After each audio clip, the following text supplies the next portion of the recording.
Janriel Cuadro Alas Casimero susubukan ang WBO Asia Pacific Super Bantamweight Champion. Pag-usapan natin lahat yan mga idol. Sa isang deleted Facebook post ni boxing referee at sports analyst, Attorney Dan Rex Tapdasan, ay inaayos na daw ang susunod na laban ng nag-iisang angas ng Pinas na si Janriel Cuadro Alas Casimero at ang dating Super Bantamweight World Champion at kasalukuyang WBO Asia Pacific Super Bantamweight King na si TJ Doheny ang kanilang bagong target. Posible raw na sa Japan o South Korea ganapin ang laban ng dalawang dating world champions.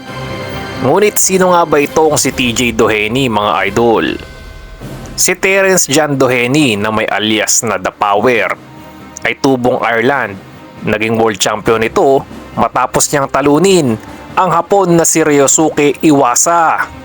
Ngunit nabigo naman siya kay Daniel Roman sa kanilang IBF at WBA Super Bantamweight title unification. Mula noon ay nakalasap pa ng 3 talo si Doheny, kabilang na ang laban niya kontra kay Sam Goodman. Ngunit sa kanyang huling laban ay nanalo naman siya by round 1 TKO kontra kay Japet Liliamido. Ang kanyang knockout ay isang patunay lang na kahit 37 years old na siya ngayon ay taglay-taglay pa rin ni The Power ang kanyang lakas ng mga kamao. Patunay din dyan ang kanyang 76% knockout ratio sa kartadang 25 wins, 4 defeats with 19 knockouts. Ang kababayan naman nating si Casimero ay may kartadang 33 wins, 4 na talo, 1 tabla with 22 wins by way of knockout. Ang laban na to ni Cuadro Alas marahil ang kanyang magiging huling baraha para magkaroon pa ng pagkakataon na makalaban kay Naoya Inoue.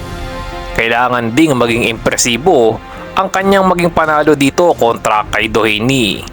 Nadismaya din umano ang kanyang promoter sa kanyang naging huling laban kontra naman kay Yukinori Oguni.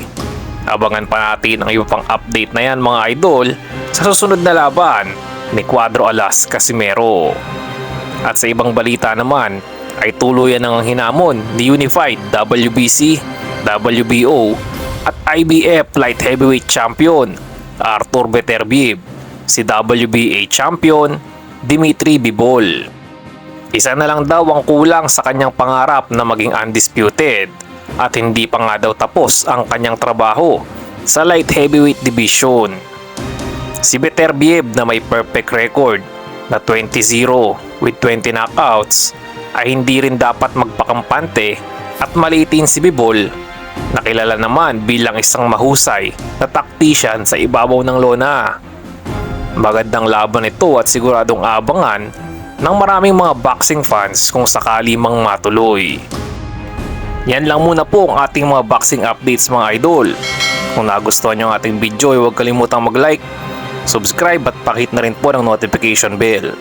Maraming salamat po.